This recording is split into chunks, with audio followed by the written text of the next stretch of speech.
కష్టకాలంలో నిలబడింది తెలుగుదేశం పార్టీ కార్యకర్తలు. ఈరోజు నేను గర్వంగా చెప్తున్నా, నేను స్ఫూర్తిగా తీసుకునేది ఒక అంజిరెడ్డి తాత. ఎవరో గుర్తున్నాడా? పొంగనూరు నియోజకవర్గంలో మీసాలు మిలేసి తొడగొట్టి రా రా అని చెప్పిన అంజిరెడ్డి తాత. నేను స్ఫూర్తిగా తీసుకునేది ఒక మంజుల. పల్నాడులో ఏకంగా బూత్లో కూర్చుంటే ఆమె పైన దాడి చేశారు. రక్తం గారుతున్నా చివరి ఓటు పడి ఈవీఎం సీలే వరకు అక్కడి నుంచి వెళ్ళలేదు. ఒక తోట చంద్రయ్య మెడపై కత్తి పెట్టి వాళ్ళ నాయకుడికి జై చెప్పమన్నారు, వాళ్ళ పార్టీకి జై చెప్పమన్నారు. ఈ రెండు చెప్తే వదిలేస్తా అన్నాడు.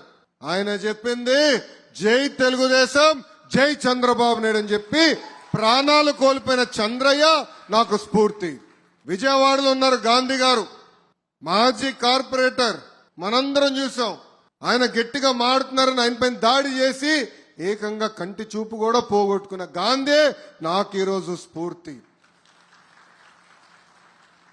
నేను దేశంలో ఎక్కడ తిరిగినా అందరూ ఆశ్చర్యపోతున్నారు. 1 కోటి మంది సభ్యత్వాలు ఎట్ట చేశావు, ఆ టెక్నాలజీ ఏంటో నాకు ఇవ్వమని కోరుతున్నారు. వాళ్ళకి చెప్పే టెక్నాలజీ కాదు బాస్, మా దగ్గర సాఫ్ట్వేర్ ఉంది. అదే తెలుగుదేశం పార్టీ కార్యకర్తలు. అహర్నిశలు కష్టపడ్డాం, 5 సంవత్సరాలు పోరాడాం. ఈ పోరాటం మనం మర్చిపోకూడదు. నేను నెల్లూరు జిల్లాకు అనేక సార్లు వచ్చా. నన్ను అవమానించారు, అనేక మాటలు అన్నారు. శాసనసభ సాక్షిగా తల్లిని అవమానించారు. కానీ ఆనాడే చెప్పాం, గెలిచి మళ్ళీ ముఖ్యమంత్రిగా చంద్రబాబు నాయుడు గారు తీసుకొచ్చే బాధ్యత మేము తీసుకుంటామని. మీరు కొట్టే దెబ్బ అదుర్స్. భారతదేశ చరిత్రలోనే ఎప్పుడు రాని విధంగా 94% సీట్లు కూటమి కైవసం చేసిందంటే దాని వెనకాల మీ కష్టం, మీ చెమట, మీ రక్తం ఉంది. అందుకే మన మహానాడులో చెప్పా, కార్యకర్తలే అధినేతని. ఇది చెప్తాం కాదు, నేను నియోజకవర్గానికి వచ్చినప్పుడు ఫస్ట్ కార్యకర్తలనే కలుస్తున్నా. లేదంటే ఏ నియోజకవర్గం వెళ్ళినా ఉత్తమ కార్యకర్తలు కలుస్తున్నా. కార్యకర్తలు కలిసిన తర్వాతనే అభివృద్ధి సంక్షేమ కార్యక్రమాలు మనం చేసుకుంటున్నాం. మీరు లేకపోతే తెలుగుదేశం పార్టీ లేదు. ఈరోజు ఈ సమావేశం పెట్టుకున్నామంటే మీరు ఎదుర్కొంటున్న కష్టాలేంటి నేరుగా తెలుసుకునేదానికే ఈరోజు ఈ కార్యక్రమం ఏర్పాటు చేస్తున్నాం. అధికారంలో ఉన్నా ప్రతిపక్షంలో ఉన్నట్టు వివరించాలి. ఆ కసి మనలో పోకూడదు. మీరు నా ఒకవైపే చూశారు, అది జగన్మోహన్ రెడ్డి గారితో పోరాడతాం. ఇంకో వైపు ఉంది, అది బాబు గారితో పోరాడతాం. అంటే ఒక సంస్కరణ తీసుకురావాలి, పార్టీలో ఒక మార్పు తీసుకురావాలంటే అహర్నిశలు నేను కష్టపడతా. వేదిక మీద కొంతమంది తెలుసు నేను ఎంత పోరాడతాను. ఒక మార్పు తీసుకురాలంటే పార్టీ కూడా తేలికేంది కాదు.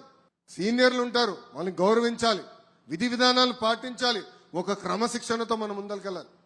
కొన్ని నిర్ణయాలు అయితే నాకు సంవత్సరం పట్టింది, కొన్ని అయితే 2 సంవత్సరాలు పట్టింది. కానీ నమ్ముకున్న సిద్ధాంతం కోసం నేను పోరాడా. నేను ఏనాడు వదిలిపెట్టలా. కానీ చంద్రబాబు నాయుడు గారి నిర్ణయం తీసుకున్న తర్వాత తల వంచి నేను అమలు చేస్తా. ఎందుకంటే సిద్ధాంతం ఒకటే, పార్టీ ఫస్ట్, కార్యకర్తలు ఫస్ట్. అప్పుడే మనందరం కలిసికట్టుగా కలుగుతాం, మాట్లాడదాం. వార్డు అధ్యక్షుడు ఉన్నాడు, పట్టణ పార్టీ ఉంది, ఎమ్మెల్యే గారు ఉన్నారు, ఏకంగా ఇన్ఛార్జ్ మంత్రి గారు ఉన్నారు, ఎంపీ గారు ఉన్నారు, పార్లమెంట్ పార్టీ అధ్యక్షుడు ఉన్నాడు, జోనల్ కోఆర్డినేటర్ ఉన్నారు. అందరూ కలిసికట్టుగా మాట్లాడుకోవాలి, మన సమస్యలు మనమే పరిష్కరించుకోవాలి. అది దయచేసి గుర్తుపెట్టుకోవాలని ఇక్కడున్న తెలుగుదేశం పార్టీ కార్యకర్తలందరినీ నేను కోరుతున్నా. అనేక సంక్షేమ కార్యక్రమాలు మనం చేశాం. తల్లికి వందనం ఈరోజు అందజేశాం. 1000 రూపాయలు పెన్షన్ పెంచాం. మూసేసిన అన్న క్యాంటీన్ తిరిగి ప్రారంభించాం. మన భూములన్నీ కొట్టేసేదానికి తీసుకొచ్చిన ల్యాండ్ టైటిలింగ్ యాక్ట్ మనం రద్దు చేశాం. దీపం పథకం ద్వారా ఉచితంగా సిలిండర్లు ఇచ్చాం.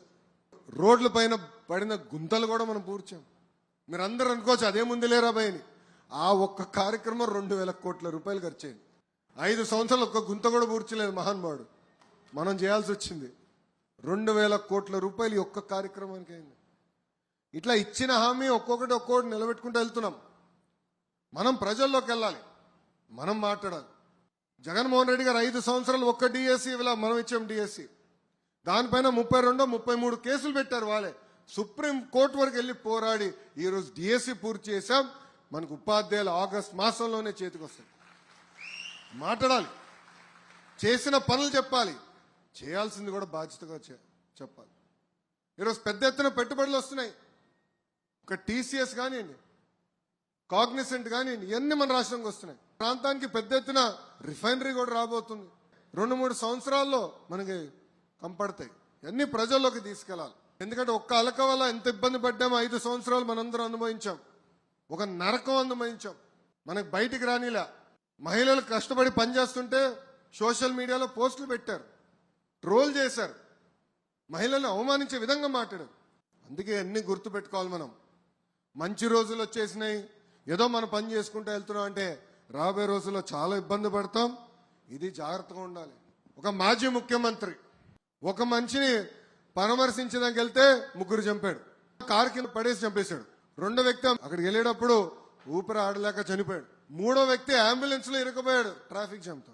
జన సమీకరణ మనం చేయలేక కాదు, ప్రజలు ఇబ్బంది పడకూడదు, మన వల్ల ప్రజలు నష్టపోకూడదని మనం ఆలోచించాం. అరే ఒక కార్యకర్త కారు కింద పడితే కనీసం దిగి చూసే మనసు లేదండి. ఆ కార్యకర్తను తీసుకుని రోడ్డు పక్కన పడేసి వెళ్ళిపోయారు. అదే కానీ దిగి చూసి హాస్పిటల్ పంపించుంటే ఆ వ్యక్తి ఈరోజు బతికే పరిస్థితి. ఆయన ఈరోజు ఎవరిని పరామర్శిస్తున్నాడు? బ్లేడ్ బ్యాచ్, గంజాయి బ్యాచ్. మన తెల్లానికి వెళ్ళింది ఎవరండి? గంజాయి బ్యాచ్. మీ నాన్నగారు ముఖ్యమంత్రిగా ఉన్నప్పుడే 164 మంది తెలుగుదేశం పార్టీ కార్యకర్తలను చంపేశారు. ఆనాడే భయపడలేదు. ఈయన రపరపకు భయపడతావా? ఏం మాడతాడు? బాబు గారిని బయటికి రాకుండా గేట్కే తాళం వేశాడు. ఆయన తాడు కట్టాడు, ఈయన మాడతాడు. అంటే చూడండి, ప్రతిపక్షంలోకి వచ్చినా కూడా మనుషులో మార్పు లేదు. నియోజకవర్గానికి వచ్చగల ప్రధానంగా నెల్లూరు సిటీతో మంగళగిరి పోటీ పడుతుంది.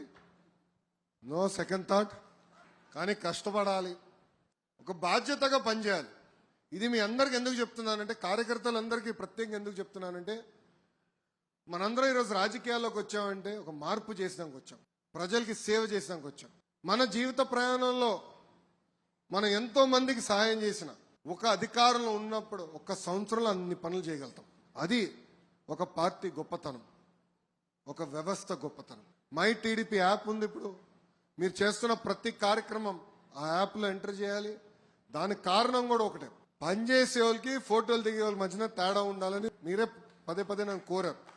అందుకే తీసుకొచ్చాం. సో ఎవరైతే పని చేస్తారో వాళ్ళని గుర్తించేదానికి తీసుకొచ్చాం. టెక్నాలజీతో మనందరం అనుసంధానం అవ్వాలి, నేర్చుకోవాలి. మీరు టెక్నాలజీ అందరూ బాగా వాడతారు కదా. సో పార్టీ నుంచి మీకు ఏం తెలియజేయాలని నేరుగా మై టీడీపీ యాప్ ద్వారా తెలియజేస్తాం. ఒక పట్టుదల, ఒక క్రమశిక్షణతో పనిచేయాలి. ఒక 2 రోజులు బట్టిన ప్రతి గడప దొక్కాలి. మనం చెప్పాల్సింది చాలా వివరంగా ప్రజలు తెలియజేసే బాధ్యత మన పైన ఉంది.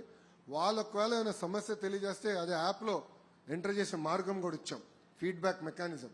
మీరు కూడా మాకు తెలియజేస్తే ఓకే ఇంట్లో ఇది ఒక ఐడియా వస్తుంది పార్టీ కూడా. అది మళ్ళీ బాబు గారి ముందలు పెట్టి ఎలాంటి నిర్ణయాలు తీసుకోవాలి, పాలసీలు ఇంకా ఎట్లా మెరుగుపరచాలి, దానిపైన మేము చర్చిస్తాం. చివరిగా 2-3 విషయాలు చెప్పదలుచుకున్నా. ఒకటి, కేసులు. ఎవరిపైన అయితే కేసులు ఉంటే దయచేసి పార్టీ ఆఫీస్కి వెళ్ళి అక్కడ శ్రీకాంత్ అని ఉంటాడు, వివరాలు మొత్తం ఇవ్వండి. ఇప్పటికీ 2900 కేసులు, దొంగ కేసులు పెట్టారని మాకు తెలిసింది. వివరాలన్నీ మా దగ్గర ఉన్నాయి. సుమారుగా 1300 కేసులు ఇప్పటికీ క్లియర్ చేశాం. మిగతా అన్ని కూడా పద్ధతి ప్రకారం చేస్తున్నాం. అన్ని కేసులు ఒకేసారి తీయలేము, ఎందుకంటే ఛార్జ్ షీట్ అయినా కొన్ని ఉంటాయి, కోర్టులో కొన్ని ఉంటాయి. ఆ ప్రక్రియ పూర్తవ్వాలి.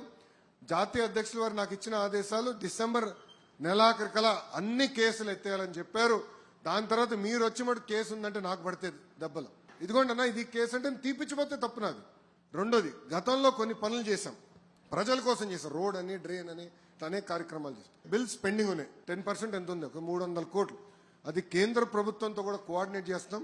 వర్కులు ప్రీ క్లోజ్ చేశారు ఉపాధి హామీ కింద. అది తెరిపించి డబ్బులు తిరిగి ఇప్పించే బాధ్యత కూడా మన ప్రభుత్వం తీసుకుంటుంది. పార్టీ హౌస్కి వెళ్ళండి, వివరాలు తెలియజేయండి. ఆ బిల్స్ అందించే బాధ్యత కూడా మేము తీసుకుంటామని ఈ సభాముఖం తెలుపుతున్నాం. చేస్తున్న కార్యక్రమాలు చెప్పాలని, ఛాలెంజ్ చేయాలి. ఈరోజు మీరు సర్వేపల్లి రాధాకృష్ణ గారి పేరుతో స్కూల్ కిట్ ఇస్తున్నాం. నాణ్యత చూసారా? బట్ట క్వాలిటీ చూసారా? బుక్స్ క్వాలిటీ చూసారా? ఈరోజు స్కూల్స్లో సన్న బియ్యం ఇస్తున్నాం మధ్యాహ్న భోజనం పథకంలో. ఇట్లా అద్భుతంగా మనం చేస్తున్నాం కార్యక్రమాలు. చేయక కాదు, చేసినవి చెప్పాలి. చేయాల్సింది ఉంది, అన్ని చేసామని నేను చెప్పట్లేదని.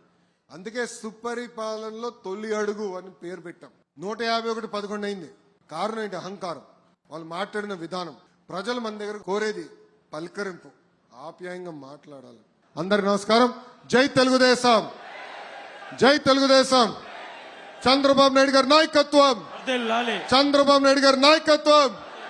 జోహార్ అన్న ఎన్టీఆర్, జోహార్ అన్న ఎన్టీఆర్. జోహార్. జై హింద్.